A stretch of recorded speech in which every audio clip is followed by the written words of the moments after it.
welcome back, everybody, to this podcast, Woman Who Swim with the Sharks. Thank you very much for being listening or being watching. I am super excited in this episode. We have a truly passionate ocean woman. She is a badass in sailing. She sails about herself, but and she has also a cat as a first mate named Mako. Only the two of them are sailing solo, discovering new places and handling everything. I have a true admiration for her drive and how she's going after her dreams. She has done amazing work in YouTube. She has a successful and super fun channel with 215,000 subscribers.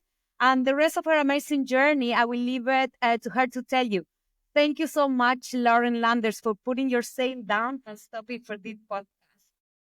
Thank you so much for having me. I'm happy to be here. Yeah, I have so many questions for you because I own a small boat. Yeah. It's a dive boat, 23 foot, and I stress about keeping that together and making it work, even to go just to put gas for the boat. I'm afraid to go by myself because I feel like I will not be able to handle everything. So first of all, can you tell me how that you became a sailor?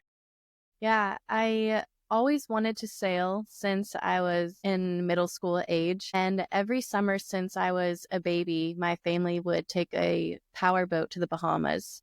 So I spent a lot of time in the Bahamas growing up, and I just loved being there.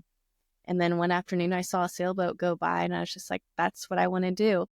And so after college, during college, I got my captain's license and was freediving a lot, working as captains on the weekend. And after college, during COVID, I had some friends who were sailing and invited me to come sail with them in the Bahamas. And a year later, I bought my boat. That's so good. And can you describe me how it is a day when you're sailing, especially when you're sailing solo?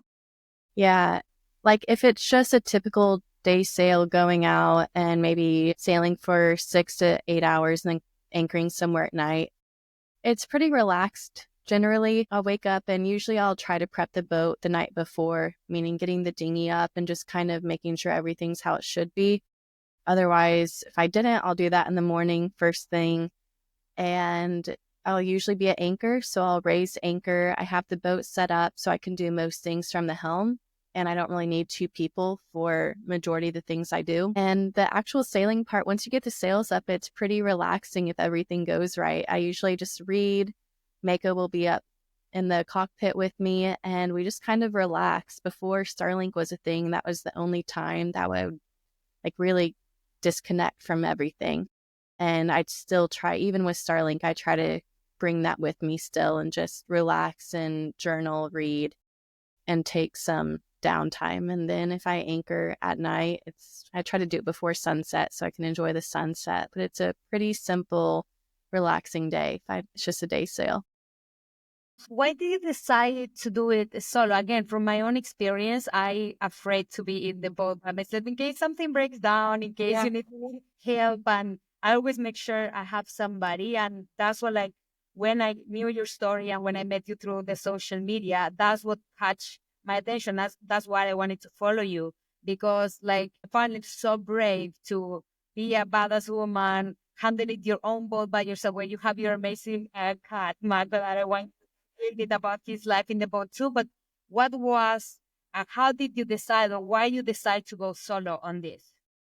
Some of the friends that taught me that 1 year of sailing in the Bahamas, they had set a lot of things up on their boat to do it solo. And I had always wanted to single-hand a boat. I don't really know why, but it's something I always wanted to do. And they kind of showed me, this is how we raise anchor. This is how this sail is set up to do it single-handed. And once I was sailing with everyone for a year, the community just kept expanding as it does. And I know the shark diving world, the marine biology world, you meet so many people. And I don't think I've really met a bad person out on the water. You just realize how many people are willing to help you. And I had such a good community around me within a year. And I knew there was at least 10 people I could call that could either be there or talk me through the problem or help me fix the problem if I already knew what it was. And that was kind of the point I realized I can do it alone because I know how to work my way around a boat enough that if someone told me to go do this with this part, I would know how to do it with some guidance. So that was kind of the turning point of, I think I can do it. Okay, that's amazing. And when was this? Like, how many years took you to get to that point? It was about a year and a half after I graduated college. So it was August of 2021, I believe. So I was 22 years old. What do you think are the advantage or doing solo sailing and disadvantage both? Yeah, I'd say the advantages are more on the personal side. My confidence has increased a lot. My knowledge of boats has increased so much more. Like, I know I'm capable of doing things now versus when you have someone else there, it's kind of easy to be like, oh, well, will you just do this part, or letting someone else take it over for you. So I really enjoy that part and just getting to know myself more. The disadvantages are also similar. Some things you just really don't want to do, or it gets hard and you really wish there was someone, like, kind of mutual encouragement to lift each other up. Or especially, I'd say the hardest part for me is diving. I'm very strict about not diving alone. I may go on a little snorkel around, but I won't go free dive or spearfish or anything alone. And I've been to some amazing spots, mostly in the Bahamas, where you aren't around a single person. And I'd go paddleboard, but it still doesn't compare to being able to get in the water. And so I'd say that's a big disadvantage. Tell me a little bit about the life of Mako on board of your cat, your first mate. How's your relationship? He's like my little shadow. I got him when he was 4 weeks old. I used to foster cats in Florida. So he was a foster kitten, and then I decided to keep him. So he was raised on the boat pretty much, and he adapted very well. There's things as he's gotten older that he doesn't like the dinghy, and he doesn't like loud noises. And now I know when the engine turns on, we're probably going sailing. He hates the sails coming out, but he does great with food, water, litter boxes outside, which is great for me, not so great for him maybe, but he loves the boat most of the time. It does get a little hot in the summer, so we're just cooling back down a little bit, and he's fun. He loves to play fetch, so we usually play fetch every morning or every night, and yeah, he's been really easy and fun to have on the boat. He's really good company. I bet I love cats. I'm not really a pet cats. I do love cats. I'm curious, how was your process like from like, you getting into sailing and know you love sailing until you get your own boat and are able to manage it by yourself? What were like the main challenges in between, and were some points that you were like, actually I cannot do this by myself, and how did you overcome these challenges? So when I first saw my boat, it was in August of 21, and I wanted to see my boat and sail it off the dock that day, which would have been a 7 to 8 day sail to Florida, and I wanted to do it alone. I was like, I can do it. And the engine broke down on the sea trial. Probably a good thing, because I was not ready to sail that distance alone. And so the first thing was battling a new engine in Puerto Rico, which meant shipping stuff there and all these changes and managing. And within the first few months, I was so overwhelmed. I thought I was going to buy a boat, go straight into chartering, and start making money, or at least paying the boat off immediately. And instead, I was spending more money than I had in the bank right off the bat. And finally got my boat in December 21, sailed it to Florida, turned it around in 2 days, and sailed it back to the Bahamas to start chartering. Everything broke that charter. The engine broke again. I had to go back to Florida for 3 months, and another new engine, not making money, which is when I started to do YouTube. With the little content I did have, I figured I might as well learn if I'm going to be sitting here for 3 months doing nothing. But it was definitely during that time, it was like I was so happy to have a boat, but then I was like, I can't replace an engine by myself. And there were things that were breaking during that time that I got to learn, like solar installations, just fixing all the plumbing on the boat and learning that. But there was times where it was overwhelming, and just, I'd say money was a big part of, because you feel like you have to go get out there and do stuff. Otherwise, you're just kind of wasting away. And that part was stressful. And as it's gone on, I've gotten more comfortable. I can fix most things on the engine now. And every year there's something new that breaks, and it kind of gets overwhelming.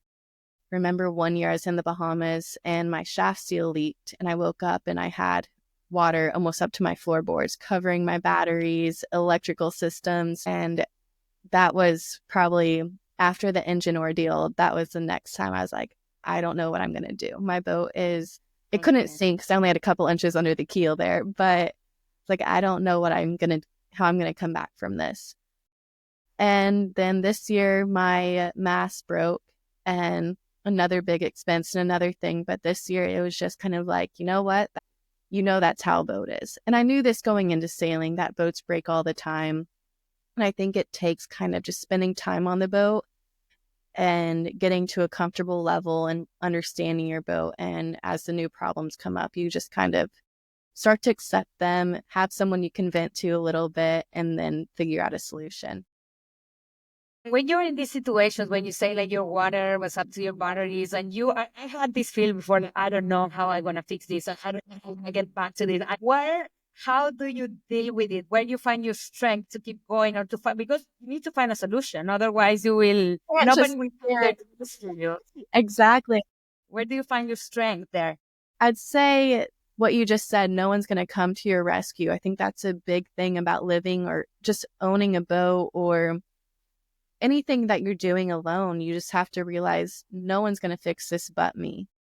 Like, I have to start somewhere. So that morning I woke up, actually I had some friends around because we were spearfishing that weekend. So I woke up early and I knew something was wrong. I lifted up the floorboard and I just started bailing water out. I didn't even know where it was coming from. So, because my bilge pump had broken that night too, apparently. So I just started bailing, but water's coming in at the same time. So it really didn't do anything. But then my friend came over or woke up and he was like, you should have woken me up 2 hours ago. I was like, oh, it's fine. We'll just get the water out. And as soon as the sun was up, he jumped in the water and we kind of figured out it was a shaft seal. So he put a plastic bag around the shaft to stop the water coming in. And we just kept bailing, but it was kind of just automatic. Like, you figure out, I started with the water and getting that out. And we kind of went from there. And once we had that manageable, then we started digging into what can we do now. And I think as long as you can take it step by step and always have backup plans, and every single time something breaks, you think about it and you can be better prepared for next time, or you think, what's the worst thing that can happen on this boat? And you just come up with backups and certain things. So when something does happen, you're a little more prepared. That's good. That's good. That's good answer. When you do your crossings and you're going by yourself, what's the more like rewarding thing? What's the more rewarding feel you have about when you have completed a journey by yourself? Honestly, whenever I see the island I'm going to, it's a relief, but it's also just this sense of accomplishment. Like, I was able to do that, and say also relief, like knowing nothing went severely wrong with the boat and I made it somewhere. But I don't know, I just always wanted to sail solo, and I have a lot of friends who will do little hops alone maybe, but a lot of people take crew for them. And I think it's a lot easier and it's probably more fun in ways. But it's just a sense of accomplishment. My longest sail's been 5.5 days. And I remember when I got to Puerto Rico and I was probably an hour out from dropping anchor, and I just started crying because I realized, like, I just did my longest sail. And I'm prepping for a lot of much longer sails this year. And I think it's also the amount of work that goes into doing such a long crossing that when you get there, it's not just the sense of accomplishment for that sail, but everything leading up to it too. That's crazy. 5 days by yourself. How do you like, for example, if you get in this situation that you need to drop anchor and is the sail there, what's your thought of process? How you will solve a situation in case you have a lot of stuff happening at once? It's like if something were to go wrong on that sail, Yeah. in that case, there's nowhere to really drop anchor after day 2. I did pass some islands on my way out. Yeah, I'd say it depends on the weather conditions. I had really good weather, and you can always minimize sail area or take a sail completely down, and the boat's going to slow down. So I'd say if there was something that you really had to fix or an emergency and the conditions were just too bad with the sails up, my solution would probably be to minimize sail area to get the boat a little better balanced and try to manage the solution. because there's not really anything, can't stop, you can't find calm water. So yeah, just trying to get the boat as sturdy as you can to be able to fix or manage whatever may have come up. What's the main challenges you have in these solo trips when you're doing it by yourself? I haven't had too many, knock on wood. I'd say my biggest challenge I've faced is my autopilot not working. Because if that doesn't work, I can't take a second off the helm. So my longest sail with no autopilot was 3 days, and it was one of the hardest sails of my life that I've had. And I got really good at learning how to steer with bungee cords and tie up the wheel. But you again, you learn to problem solve. So I learned how to bungee tie and take 10-minute naps. But yeah, it's been the worst thing I've had happen.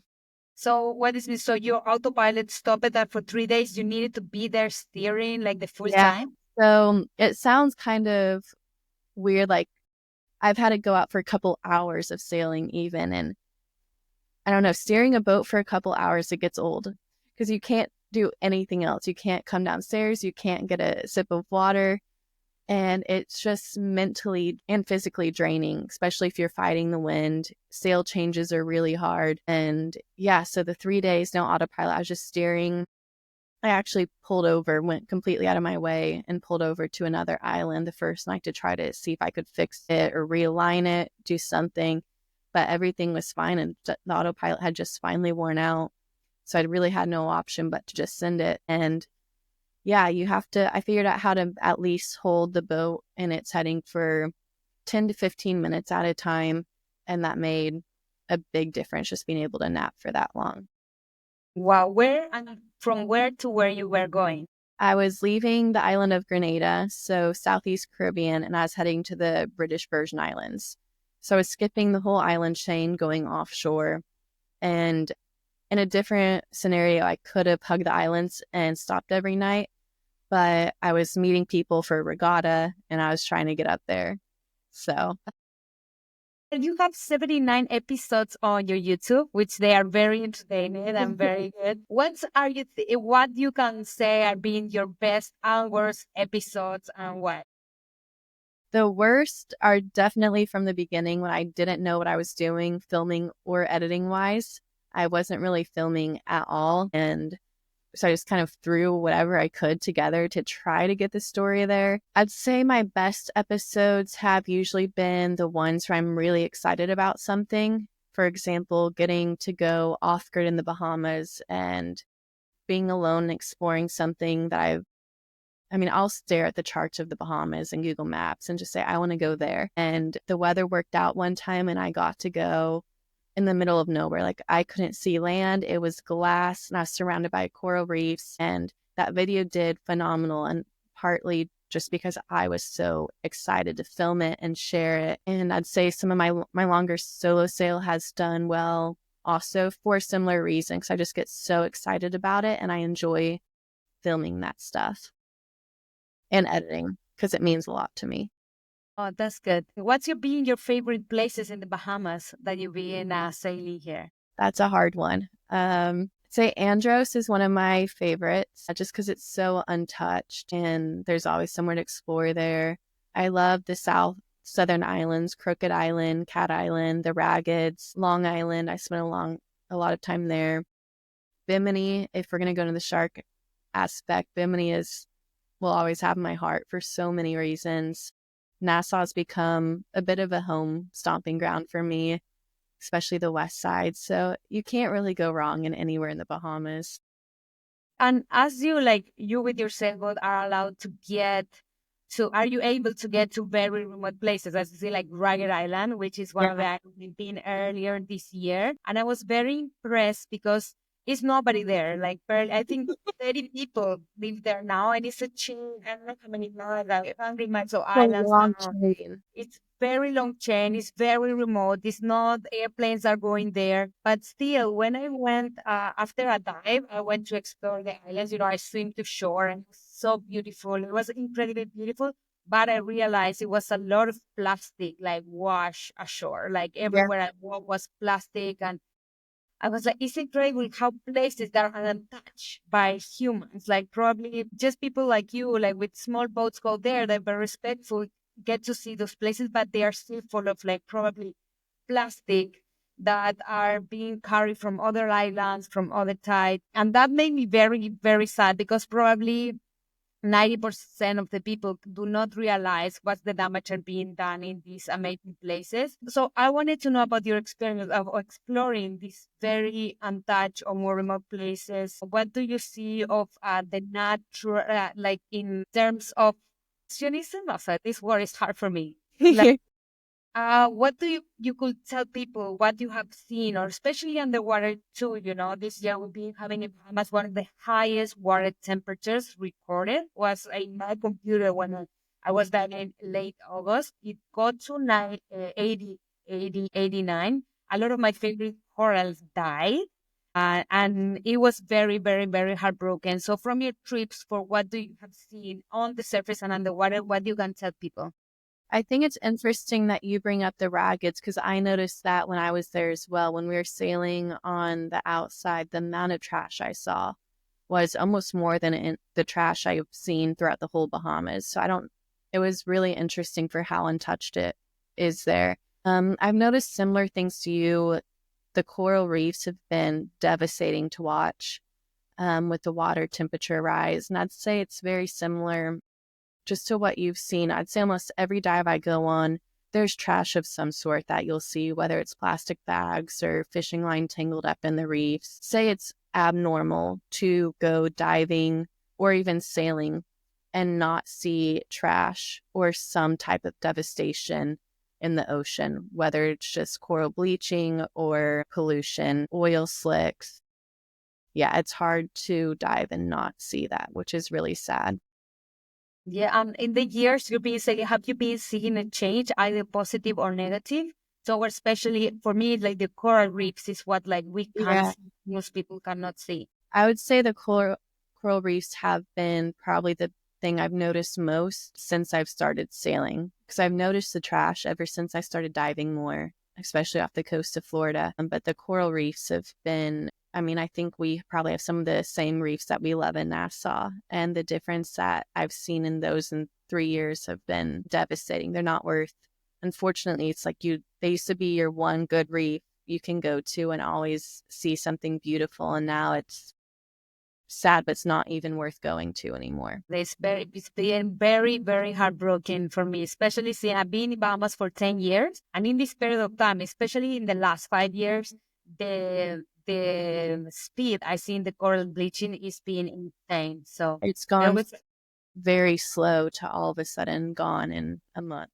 Yeah, so I always try to pick, especially with you, like you're traveling all around. Sometimes I would say, yeah, no, like, especially in the untouched places, sometimes I take my clients and we go, and it's like here, nobody always, never comes here. So you expect the coral to be very nice and well, and in well conditions, but most of the time it's been very, very devastating. I've been seeing that.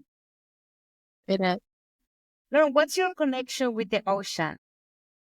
I've just loved the ocean ever since I was little. I don't really remember a time that I didn't love it. I grew up in Missouri, so I looked forward to going to the Bahamas every single year. It was the highlight of my year, and I just love being in the water. My mind kind of quiets down, and it just feels natural to be in the water, on the water. There's just a peace that comes with it, and I just love that part of it so much. This well, and you are always in the water is also like the shark song. Yeah. Okay, and you know this podcast is called Woman Who Swim with the Shark. I Yes. seen amazing footage that also and images you have of yourself with different kind of sharks. Can you tell me a little bit of your relationship and the experiences you have with the sharks? Yeah, I've always been fascinated with them. When I studied marine biology, I wanted to work with either corals or sharks. I'd say, as most people do, they're very charismatic, but I just love watching them and observing them. And there's just so much you can learn, like being in the water with them and knowing how strong and capable they are, but also how smart and calculated they are. And I feel like it's an honor for us to be able to be in the water with them and share space with them. And yeah, they're so smart and beautiful creatures. And in your experience with the people that you interact, either in your social media or like, what's their perception with sharks? Do you think we still need to put out more education regarding sharks? Do you think that the mentality is changing? I don't know if the mentality is changing too much. I think that I think social media has had a positive impact in some ways for changing that perception. I know in my social media, I get comments that go both ways. You're crazy, you shouldn't be doing that, or that's so cool. There's kind of no in between usually. But I did quite a few shark charters, and my favorite part was having people that they would come even though they were a little hesitant, and they'd be like hesitant to get in the water with nurse sharks, which are like our little babies that you can throw anyone in the water with them and it's going to be a good experience usually. And by the end, they were swimming with hammerheads. They wanted to see tigers and they wanted to book the next trip they could, wherever that was with sharks. And that to me is one of the most beautiful things to see is someone go from being scared, which usually comes from not understanding them, to wanting to see them more and learn more about them and becoming curious rather than scared. And they don't have to, I don't think anyone needs to love something, but I think coming to that point of just understanding makes the biggest difference. That's great. And do you feel in this industry that it's mainly, for males are usually more handling like solo sailing? Do you feel being a female was a little bit more challenging for you, or you have like a little different treatment when dealing, I don't know, with boats, engine changing, when you're taking the boat in the docks and stuff like that? Yeah. I'd say it's when people see a girl or anyone really in the marine industry operating a vessel or doing anything in the male industry, it can go either way. People are going to look up to you and say, that's really cool that you're doing that. Or they're going to ask where your husband is or why you're like, I get a lot of comments like, where's your husband hiding when you're filming? And I just laugh now. I'm like, well, it's just funny. Then you'll have times where you pull up to a dock or you're asking for help with work or hiring people like with the engine and they just don't respect you at all. There's a time in Greece a couple of weeks ago and I was docking a boat and I love docking a boat. I've been doing it for years. The guys in the Bahamas, they listen to me. They know me. If I say, hey, can you tie this line first? Can you do this? They listen to me and don't ask a single question. I was docking in Greece and there was no wind and I docked like a little earlier than I should have. So I needed to walk down the dock just a little bit. And I was in a monohull. So I asked the guys to just pull me over 5 feet and they wouldn't do it. They just stood there with the line slack. And then I had to I said, can you throw the line back so I can pull myself over? And then they told me to calm down when I asked if they could help. And so it can go either way. You can have people that will help you and sometimes go out of their way a little bit extra because they know you're alone, especially if it comes to doing something where you need strength. They can be super helpful, but then other times they're not. So I've seen both sides of it. So sometimes it can be helpful and sometimes it does make the job a lot more challenging. I bet. And especially as you say, with like the dog and like, or for me, is when I try to say, for example, my beach pump, and I try to tell the person that's taking a look, trying to explain them, like, and I think that's what happened. And it's like, no, this is not what Yeah. happened. And for me, just being a female in, in my industry, in the diving, when I need to Yeah. explain a lot of stuff, I feel it takes me 3 times the effort. It does, because we know what we're doing most times, but we sometimes need help with just a little thing. But we know our boat, we know our dive gear, and we can explain as much as like this has been happening, and you try to explain it, and they just don't want to listen, and they want to start from scratch.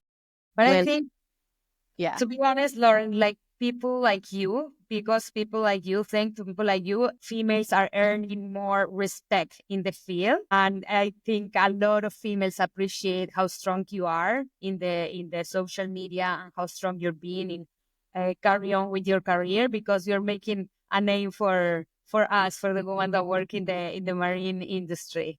it means a lot. Yeah. And do you have long-term plan? How do you like, I don't know if you like plan ahead. Do you have like a plan or how do you see yourself in 5 years? What's your goals? Yeah, I actually do have a plan. I try not to plan too much day to day because plans go out the window all the time when it comes to boat work and the wind.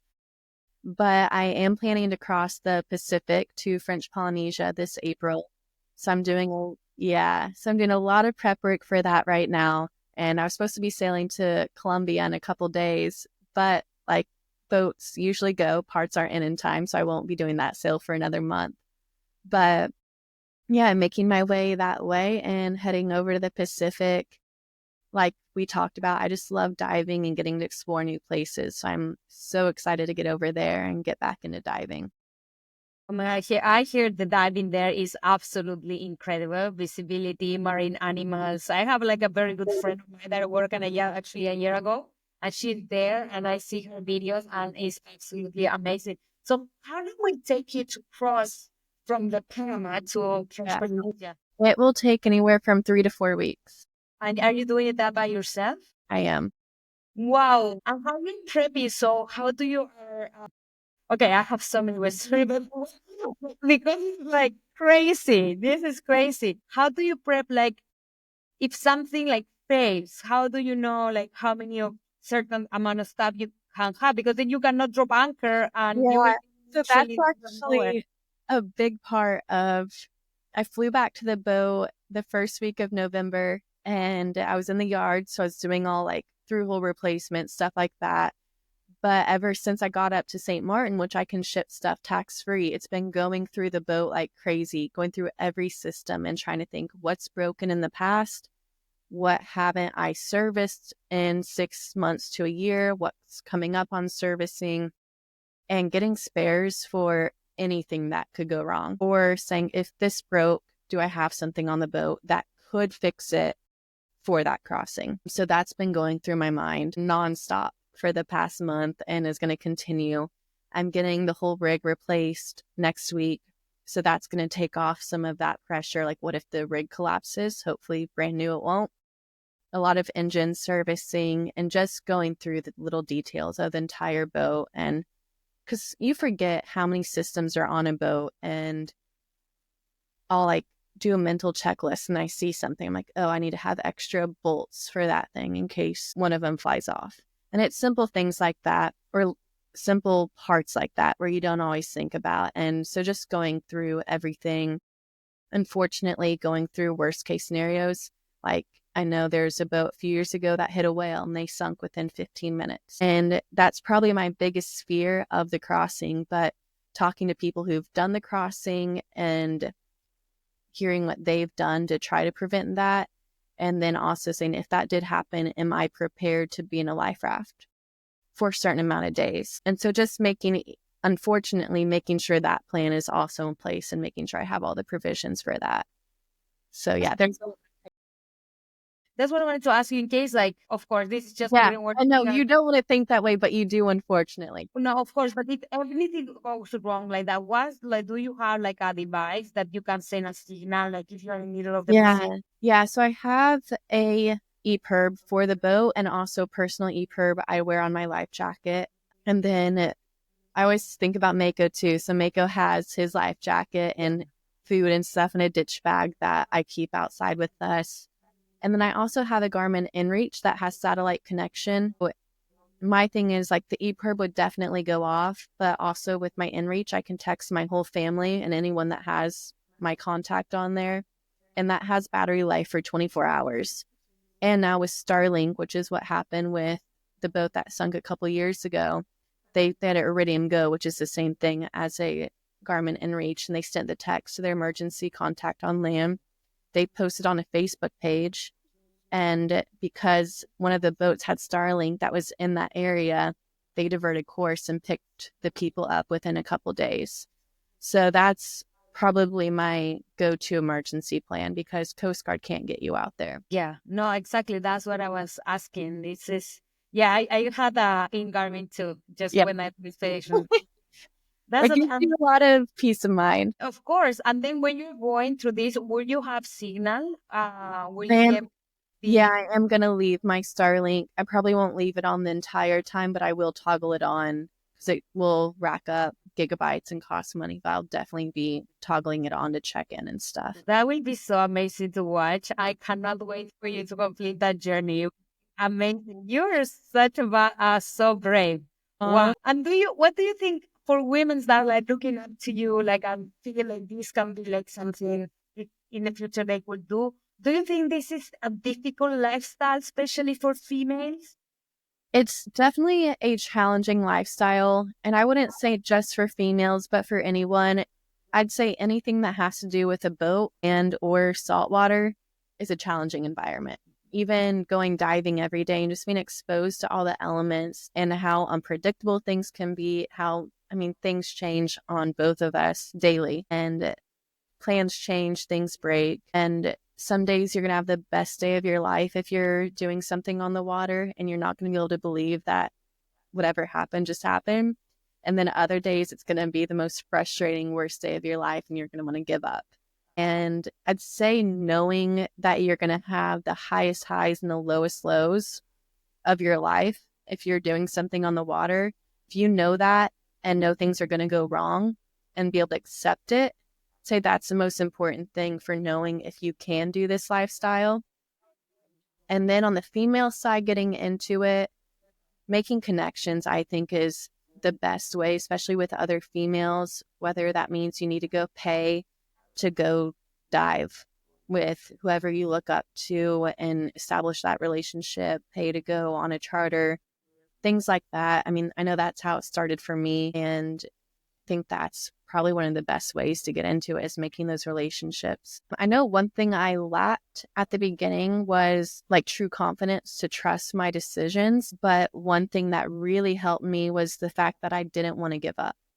Even when I didn't know the solution or how to do something, I knew that I could figure it out somehow. And I'd say that's a big part of it is knowing that even though not everything is black and white, but there is a way to do it and you can figure something out somehow. Okay, that's great. Lauren, I want to thank you so much for participating, for sharing your experience. I see it's amazing, amazing good stuff coming for you. I wish you all the success. I will be like right there following your journey. I'm so excited to see, especially about your crossing. Can you please tell people where they can find you in social media so they can keep watching all your amazing stuff? My Instagram is at Lauren Landers and the same for my YouTube. So just Lauren Landers. Yeah. There's like a link in the description anyways with all your social media handles. Yeah. Yeah, thank you for taking your time, for sharing your experience. I'm sure everybody love it.